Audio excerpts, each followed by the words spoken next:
In 2025, we have some rules and law that impact property management industry.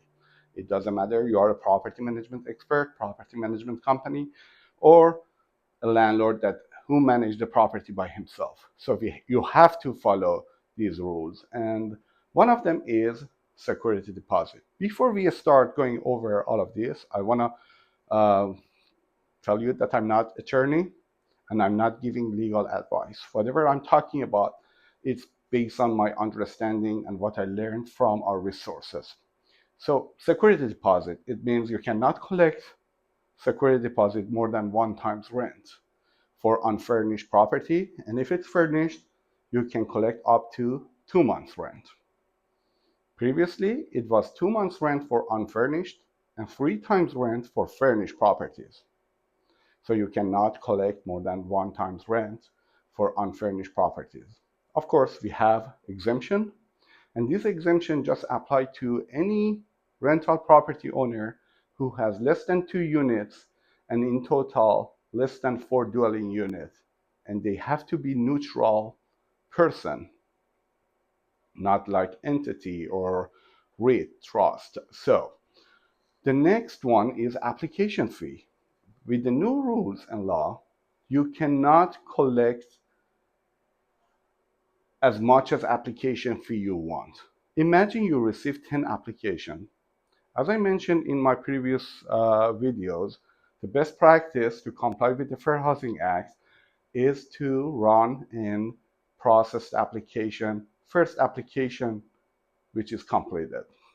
If they get approved, don't process any other application. If they get denied, go to the next one who was first in line in wait list.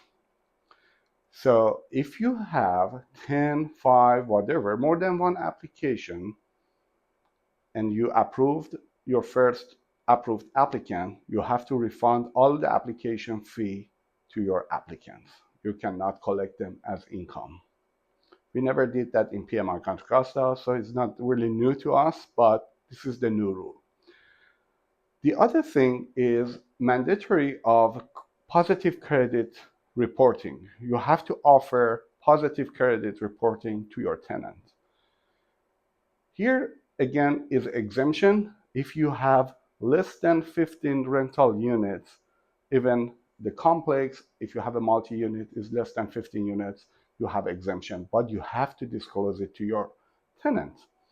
In PMI Contra Costa, we have all disclosure ready, so we disclose it accordingly. The next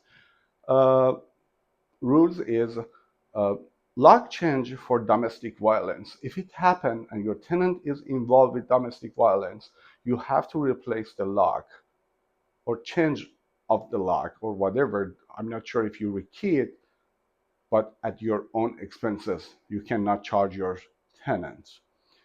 The other thing is the extended eviction timeline. It means your tenant has more time to contest the eviction, and for sure your eviction time get longer because of this law.